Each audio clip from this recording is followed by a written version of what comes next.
Memnon, the Ethiopian king and warrior, emerges from the mists of antiquity as a paramount figure in the Trojan War.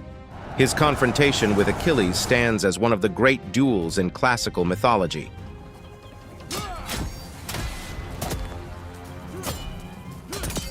Marking him as a hero whose valor transcended the bounds of his homeland, etching his legacy into the eternal tapestry of myth and history. The origins of Memnon, exploring the mythology and lineage. Memnon's tale is woven into the rich tapestry of Greek mythology, a saga that transcends the shores of his Ethiopian kingdom to the battle-scarred walls of Troy. His lineage is as storied as his deeds. He was the son of Tithonus, a mortal prince graced with immortality, and Eos, the goddess of dawn. This divine heritage imbued Memnon with a stature befitting a hero of his renown. Tithonus, himself a figure of considerable interest, was granted eternal life but not eternal youth, a gift that turned to a curse as he aged without the relief of death. Eos, caught in a paradox of love and sorrow, watched over her mortal consort and their offspring. The coupling of a goddess and a mortal man was not uncommon in the myths of Greece, and it often resulted in offspring who straddled the line between both worlds, possessing traits of the divine and the mortal. Memnon's narrative is scarce in early Greek literature but grows more vivid in later tellings, where he is often depicted as a mirror to Achilles. Both heroes were of divine descent, both were led to Troy by fate, and both were destined to fall before their time. Do you know what's there? Waiting, beyond that beach. Immortality! Take it! It's yours! Memnon's African heritage, being from the sun-bathed lands of Ethiopia, added to his exotic appeal and distinguished him from the myriad of Greek heroes who fought in the Trojan War. The kingdom of Ethiopia, according to the Greeks, was a land at the edge of the world, blessed with wealth and abundance. As king, Memnon was said to have inherited not just the throne but also the favor of the gods, particularly Zeus, who held him in high regard. The legacy of Memnon's rule was marked by prosperity and the favor of the Olympians, establishing his realm as a significant power of the time. Memnon's connection to the Trojan War begins with the bonds of kinship. His aunt Hecuba was the queen of Troy, making him a cousin to Paris, whose abduction of Helen sparked the conflict. The familial duty called Memnon to the aid of his Trojan relatives, and he answered with the loyalty and fervor that characterized his reign. He brought with him a formidable force from Ethiopia, an army said to be composed of warriors as brave and fierce as their king. This force was a testament to his military might and the respect he commanded as a ruler. His men, loyal to their king and his divine cause, followed him to the ends of the known world, ready to face the greatest fighters of the age. Memnon's arrival at Troy was met with both relief and reverence. His presence on the battlefield was a rallying point for the Trojans, who saw in him a hero who could counter the might of Achilles, the unstoppable Greek warrior. Memnon's participation in the war elevated the conflict, bringing a new layer of drama and tragedy to the already blood-soaked legend. The accounts of his deeds in battle vary, but they consistently depict him as a warrior without equal, save for Achilles himself. His confrontations were marked by feats of strength and skill that echoed the clashes of gods and titans. He was a hero in the truest sense, his name a byword for valor and martial excellence. The rise of Memnon. From Ethiopia to Troy. Memnon's ascent from the heart of Ethiopia to the legendary war at Troy paints the picture of a hero not just born of divine lineage, but one whose very life seemed to have been carved by the hands of fate. His journey, both literal and metaphorical, was one that would see him leave the familiarity of his own prosperous lands to venture into a conflict that would immortalize his name within the annals of myth and history. Ethiopia, under Memnon's rule, flourished. It was a kingdom revered for its wealth and its ruler's wisdom. The accounts of his reign speak of a king as just as he was formidable in battle, a ruler who commanded the respect of his people and the attention of the gods. His kingdom was a jewel of the ancient world, a place where the bounties of the earth were as abundant as the valor and might of its people.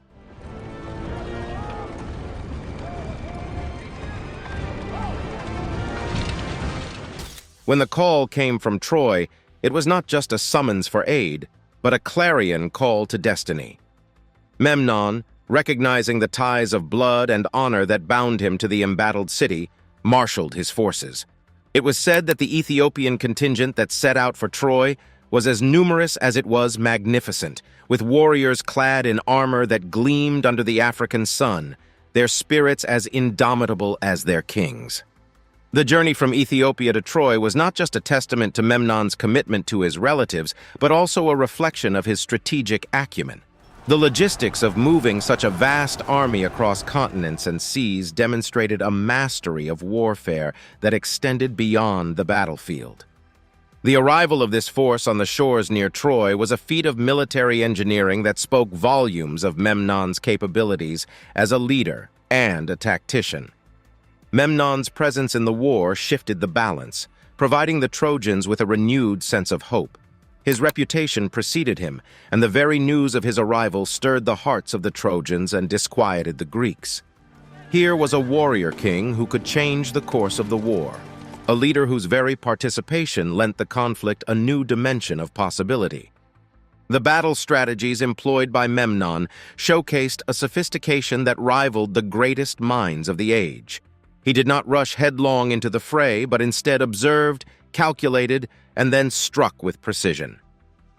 His understanding of warfare was not just about brute force, but about the art of combat, the dance of sword and shield, the poetry of movement that distinguished a master from a mere participant in the clash of arms. Memnon's engagements on the battlefield were recounted with a mix of awe and reverence. He moved through the Trojan ranks like a force of nature, his Ethiopian warriors a wave that crashed against the Greek lines with relentless fury. In Memnon, the Trojans found not just an ally, but an avatar of their hopes and a bulwark against the despair that had begun to take root in their hearts. The allies of Memnon, a look at his supporters. Memnon, the Ethiopian king, did not rise to the zenith of his fame in isolation. His journey to the Trojan battlefield was supported by a contingent of allies that bespoke not only the reach of his influence, but also the deep respect he commanded across nations. These allies were diverse, a testament to Memnon's ability to unite different peoples under a single cause, the defense of Troy. The African warriors that accompanied Memnon were renowned for their courage and prowess in combat. They came from various tribes and regions of Ethiopia, each with its own customs and martial traditions. Yet, under Memnon's banner, they fought as one, a unified force that struck fear into the hearts of their adversaries. Their armaments were as varied as their backgrounds, with some donning leopard skins and others adorned in finely wrought armor that reflected their king's wealth and the resources of their lands. Memnon's alliance extended beyond the bounds of Ethiopia. His reputation as a just and powerful ruler had spread far, drawing in warriors from neighboring lands and even from regions that lay beyond the common maps of the time. His army was a microcosm of Africa's vastness, featuring fighters from the Nile Valley, the rugged highlands, and the stretches of the Sahara. Among Memnon's supporters were also the inhabitants of the island of Samos, who had historical ties to the Trojans and joined the Ethiopian king in his quest. They brought with them skilled archers and sailors, enhancing the siege capabilities of the Trojan alliance. The Samians, renowned for their craftsmanship and nautical knowledge, proved invaluable in constructing war machines and ships that bolstered the defense of Troy.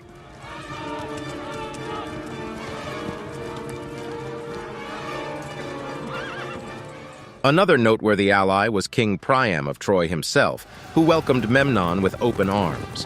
Priam's relief at the arrival of such a formidable force was palpable, and he treated Memnon with the honor befitting a savior. The Trojans, inspired by Memnon's commitment, fought with renewed vigor, their spirits lifted by the presence of such a storied hero in their midst. The bond between Memnon and the Trojans was cemented by the shared bloodline that traced back to Queen Hecuba, Priam's wife, and Memnon's aunt. This connection made Memnon's cause not just one of honor, but of family duty, a powerful motivator in the ancient world where kinship was as strong a call to arms as any pledge or oath. Furthermore, Memnon's own mother, Eos, the goddess of dawn, had implored Zeus on behalf of her son and his allies. The king of the gods, moved by Eos's pleas, granted Memnon and his followers bravery and strength in the battles to come. This divine favor was not lost on the Trojans or their allies, who saw in Memnon not just a mortal king, but an instrument of divine will. The support for Memnon also came from less tangible quarters. His very name, tied to the rising sun through his mother Eos, invoked a sense of hope and renewal each morning for the beleaguered Trojans. As dawn broke over the walls of Troy, it was as if Memnon himself was leading the light over the ramparts, a daily reminder of the support the gods had bestowed upon the city through their champion. Memnon's skills in battle, combat prowess, and tactics. The battlefield prowess of Memnon was a harmonious blend of innate talent and learned skill, honed through years of rulership and warfare. His combat style was a spectacle of grace and lethality, a dance of death that left opponents reeling. Memnon's expertise in warfare was not merely a function of his divine lineage, but also a result of his comprehensive understanding of the multifaceted nature of combat. With a spear in hand, Memnon was unmatched, his thrusts and parries executed with a precision that spoke of a lifetime spent mastering the weapon. His skill with the sword was equally formidable. He wielded it not as a mere tool of war, but as an extension of his will. Whether in duels or the chaotic melee of battle, Memnon's movements were fluid and deliberate, a testament to his physical conditioning and strategic mindset. Memnon's tactics on the field were as varied as the situations he faced. He was adept at reading the ebb and flow of battle, knowing when to press an attack or order a strategic withdrawal. His command of cavalry was exemplary, using the speed and mobility of his mounted units to outflank and harass enemy formations. Memnon understood the value of morale and often positioned himself where the fighting was thickest, his presence bolstering his troops and sowing doubt among his foes. The king's strategic acumen was evident in his use of combined arms. He integrated infantry, archers, and charioteers into cohesive units that could adapt to any combat scenario. Memnon's forces were trained to fight as a unit, their actions coordinated to create openings in the enemy's defenses. This coordination was particularly evident in his use of the famed Ethiopian archers, whose arrows could darken the sky and provide a deadly covering fire for advancing troops. Memnon's defensive strategies were as robust as his offensive maneuvers. He knew the value of fortifications and often oversaw the construction of ramparts and palisades that turned encampments into strongholds. His understanding of siege warfare allowed him to both defend against and conduct sieges with expertise, employing a mix of brute force and cunning to overcome fortifications.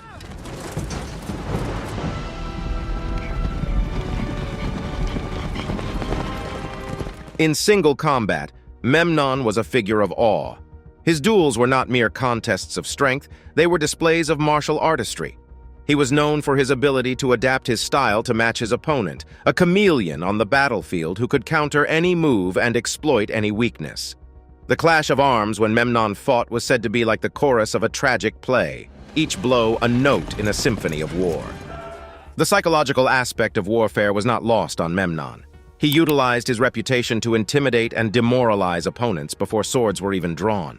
The mere sight of the Ethiopian king, resplendent in his armor and radiating confidence, was enough to cause hesitation in the ranks of the enemy. Memnon's psychological warfare extended to his speeches and appearances, which were calculated to inspire his troops and undermine the resolve of his adversaries. Memnon's combat intelligence was further enhanced by his understanding of logistics and supply lines. He ensured his army was well provisioned, understanding that an army's effectiveness was as much about the stomach as it was about the heart.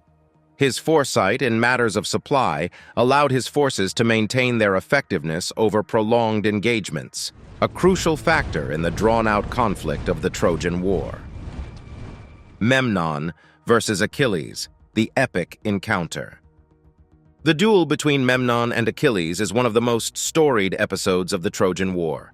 A moment when two of the greatest warriors of their time clashed in a contest that would echo through the ages. This encounter was more than a mere battle between two champions. It was a meeting of legends, a culmination of fate where the threads of their lives were woven together in the tapestry of myth. The inevitability of their confrontation was presaged by the gods themselves. Both heroes, born of divine parentage and blessed with extraordinary martial prowess, were steered by the unseen hands of destiny towards this singular moment. The morning of their encounter, the air itself seemed charged with anticipation. The dawn, Memnon's mother's realm, heavy with the promise of the epic battle to come. As Memnon and Achilles faced each other, there was a palpable sense of symmetry. Both were adorned in armor crafted by gods, Achilles in the armor forged by Hephaestus, Memnon in the regalia bestowed upon him by Zeus. The field of battle fell silent as the two heroes circled, each measuring the other, the tension as taut as the string of a bow just before release. Their combat was a masterclass of skill and valor, each blow traded with the precision and ferocity that only true masters of war could muster. Achilles, the swift-footed warrior, struck with speed and fury, his attacks a blur of motion. Memnon, ever his equal, countered with the grace and force befitting his royal lineage, his own strikes as lethal as they were swift.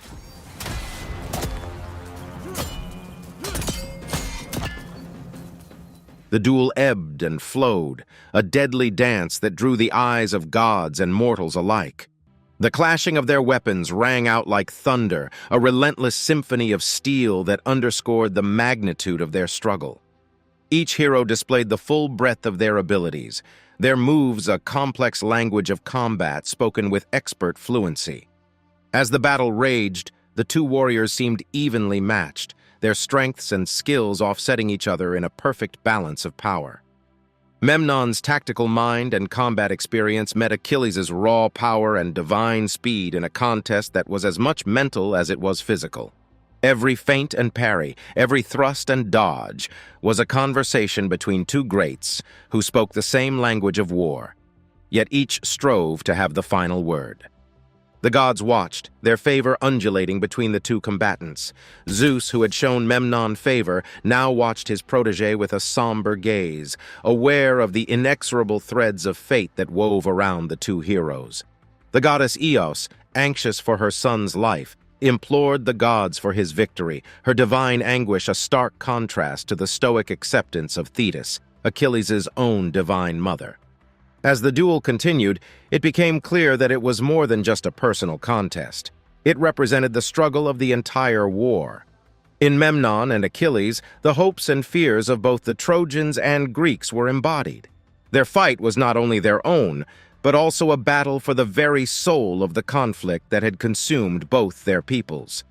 The clash reached its zenith as both heroes, recognizing the other as their greatest challenge, summoned all their might and courage for the final exchanges. The outcome was a moment of both triumph and tragedy, a conclusion preordained by the fates yet fought against with every fiber of their beings. In the end, it was Achilles who stood victorious, but the triumph was bittersweet. The fall of Memnon was not just the loss of a great warrior, but a turning point in the war. The Trojans. Hopes dimmed with his passing, and the Greeks, while elated at the defeat of such a formidable foe, were reminded of the heavy toll of war. The death of Memnon, consequences and reactions. The death of Memnon, the revered king of Ethiopia and the valiant ally of Troy, cast a long shadow over the Trojan plains, sending ripples of grief and tumult through the ranks of his supporters and the halls of the gods. His fall in battle against the great Achilles marked not just a pivotal moment in the Trojan War, but also the end of an era where heroes of such caliber graced the earth with their presence. Memnon's demise was met with a profound sense of loss that permeated both mortal and divine realms. Among his Ethiopian warriors, the grief was palpable. Their invincible leader, who had seemed as enduring as the mountains of their homeland, now lay lifeless. The soldiers, who had followed him across continents with unwavering loyalty, found themselves leaderless and bereft. their purpose as shattered as their spirits. In Troy, the reaction to Memnon's death was one of despair and mourning. King Priam and Queen Hecuba, who had seen in Memnon a beacon of hope for their beleaguered city, were struck by the enormity of the loss. The Trojans had looked to Memnon as a savior, and his death signaled a turning point in the war, a stark reminder of the Greeks' might and the seemingly inexorable fate that awaited the city. For the Greeks, the death of Memnon brought a mix of relief and respect. While his fall signified a strategic advantage, there was an acknowledgement of his valor and skill. Achilles, his vanquisher, experienced a complex turmoil of emotions, having faced in Memnon a warrior whose prowess and nobility matched his own. There was a kinship in greatness that transcended enmity, and Achilles ensured that Memnon's body was treated with honor. The impact of Memnon's death reached the heavens, where his divine mother Eos was stricken with grief. Her wails at the loss of her son were said to fill the morning skies, her tears the dew that draped the world in sorrow. The gods, often detached from the fates of mortals, were moved by the depth of Eos's pain. Zeus himself, who had shown favor to Memnon, was silent in the face of such a loss, the king of gods weighing the threads of destiny with a heavy heart. Eos's entreaties to the gods led to Memnon's immortalization. Zeus, in a gesture of compassion and recognition of Memnon's heroism, bestowed upon him the honor of eternal remembrance.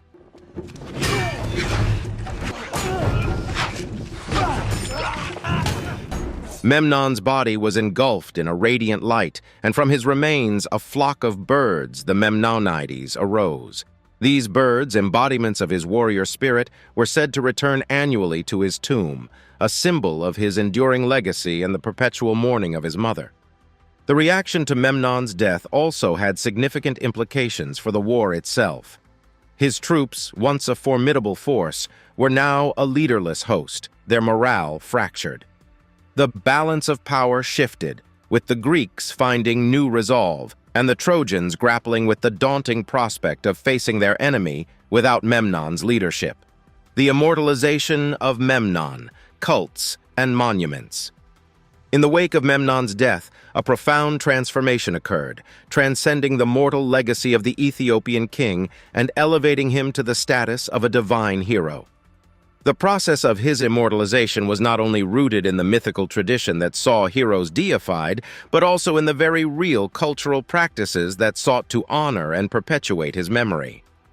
The cults that arose in the wake of his passing were a testament to the deep impression Memnon had left on the psyche of the ancient world.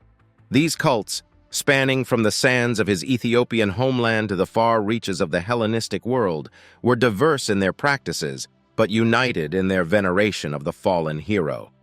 They would gather at the crack of dawn, paying homage to the son of Eos, with rituals that invoked his valor and sought his protection.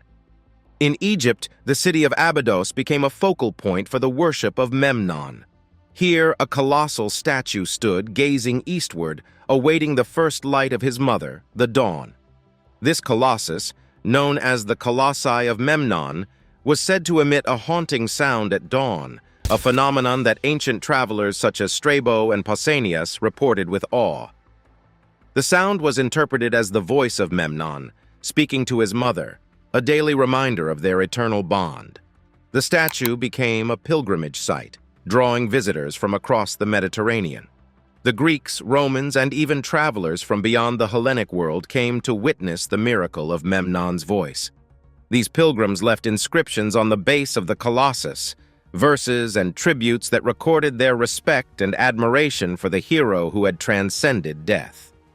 The immortality of Memnon was further cemented in the arts and literature of the time. Poets like Pindar and Quintus of Smyrna composed works that celebrated his deeds and lamented his death. In the visual arts, Memnon was often depicted in the throes of battle against Achilles, immortalizing his final heroic act. These works served as both commemoration and education, ensuring that Memnon's story would be passed down through the ages. In addition to the cults and artistic tributes, the physical monuments to Memnon solidified his place in history. Temples and statues were erected in his honor, not just in Ethiopia and Troy, but throughout the ancient world. These monuments stood as physical manifestations of his enduring presence, places where his spirit was said to linger, providing guidance and inspiration to those who sought it. The Memnonides, the birds that arose from his funeral pyre, became symbols of his undying spirit. The annual gathering of these birds at his tomb was not just a natural phenomenon, but a sacred event that symbolized the hero's return. It was a time of festivity and reflection, where the legacy of Memnon was celebrated with games, competitions, and offerings. Memnon's influence extended beyond the bounds of traditional hero cults. His name became synonymous with exceptional valor and the archetype of the noble warrior. Kings and generals sought to emulate his leadership and prowess, while ordinary soldiers prayed for a fraction of his courage. His story was a standard against which all subsequent heroes were measured, a yardstick of the heroic ideal.